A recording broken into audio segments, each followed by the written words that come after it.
सोच के देखिए 21st century, mobile, AI, space missions और एक इंसान को बेड के सामने बांध के जिंदा जला दिया जाता है। उसका नाम था दीपू चंद्र दास, एक सिंपल गारमेंट फैक्ट्री वर्कर, कोई नेता नहीं, कोई क्रिमिनल नहीं, सिर्फ एक हिंदू। और ये सब हुआ बांग्लादेश में। और सबसे ज्यादा सवाल ये है, जब इंडिया दुनिया का सबसे बड़ा हिंदू देश है, फिर भी बांग्लादेश में हिंदू इतने अनसेफ क्यों है? इंडिया सिर्फ स्टेटमेंट क्यों देता है, एक्शन क्यों नहीं? बांग्लादेश की गवर्नमेंट या तो वीक है या फिर कुछ और चल रहा है। दोस्तों, आज के इस वीडियो में हम इमोशंस नहीं, लॉजिक के साथ बात करेंगे। तो चलिए शुरू करते हैं। सेगमेंट 1 में बात करते हैं दीपू चंद्र दास, सिर्फ एक नाम नहीं, एक रियलिटी। दोस्तों, दीपू चंद्र दास पर ब्लास्फेमी का एलिगेशन लगा और बांग्लादेश जैसे देश में एलिगेशन का मतलब होता है death sentence without court. Mob आया, उसे पीटा गया, पेड़ से बांधा गया, केरोसिन डाला गया और जिंदा जला दिया गया। और शॉकिंग पार्ट क्या है, लोग सेलिब्रेट कर रहे थे, वीडियोस बन रही थी, फेसबुक पे न्यूज सर्कुलेट हुई, तब उसके फादर को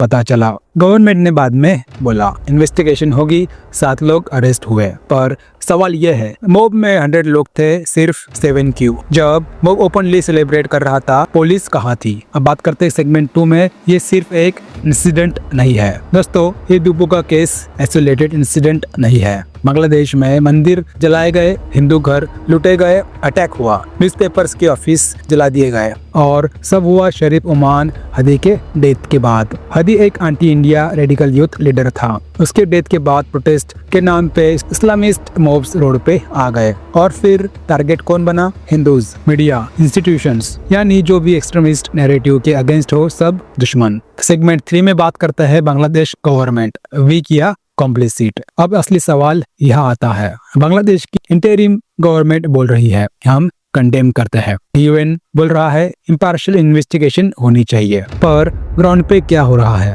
एक्सट्रीमिस्ट लीडर्स ओपनली रैली कर रहे हैं, आईसिस फ्लैग्स रिपोर्टेडली वे हो रहे हैं, अल कायदा लिंक्ड लीडर्स स्पीचेस दे रहे हैं और उनको कोई रोक नहीं रहा। तो लॉजिकल क्वेश्चंस, या तो बांग्लादेश गवर्नमेंट पावरलेस है या फिर वो सिलेक्टिवली ब्लाइंड है, और दोनों ही केस में माइनॉरिटी सबसे ज्यादा सफर करती है। दोस्तों, बात करते हैं सेगमेंट 4 में, India world's biggest Hindu country, फिर भी चुप। अब इंडिया पे बात करते हैं। इंडिया 140 करोड़ पॉपुलेशन, 100 करोड़ से ज्यादा Hindus, strong army, strong diplomacy, regional power, फिर भी जब बांग्लादेश में हिंदू जलाया जाता है, सिर्फ एक स्टेटमेंट आता है, कंसर्न एक्सप्रेस होता है, बस। No pressure, no diplomatic consequences, no red line. तो सवाल उठता है, अगर इंडिया अपने कल्चरल ब्रदर्स के लिए भी स्ट्रॉन्ग स्टैंड नहीं होगा तो फिर कौन लेगा? ये वॉर की बात नहीं है, ये फियर क्रिएट करने की बात है। बांग्लादेश को ये फील होना चाहिए, अगर माइनॉरिटीज टच हुई तो इंडिया अनकंफर्टेबल हो जाएगा।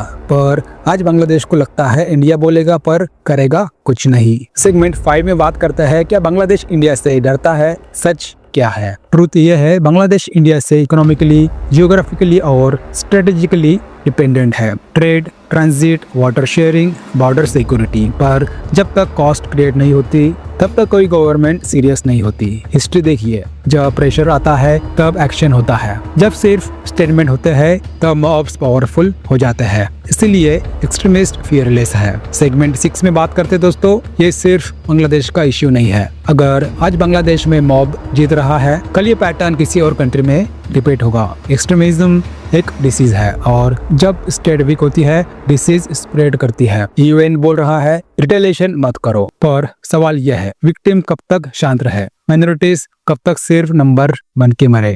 दोस्तों, ये वीडियो नफरत के लिए नहीं है, ये वीडियो वार्निंग के लिए है। आज दीपू चंद्र दास था, कल कोई और होगा। अगर इंडिया सिर्फ साइलेंट डिप्लोमेसी करेगा, सिर्फ इलेक्शन के टाइम कंसर्न दिखाएगा, तो एक्सट्रीमिस्ट और फियरलेस होंगे। और बांग्लादेश को समझना होगा, a country is judged not by how it treats majority but how it protects it's minorities. अगर आज एक्शन नहीं हुआ, कल सिर्फ स्टेटमेंट भी काफी नहीं होंगे। दोस्तों, अगर आप मानते हो माइनॉरिटीज की सेफ्टी इंटरनेशनल इश्यू है, तो वीडियो को शेयर करें, कमेंट में लिखो जस्टिस फॉर दीपू चंद्र दास, क्योंकि अगर हम चुप रहे, हिस्ट्री भी हमें माफ नहीं करेगी।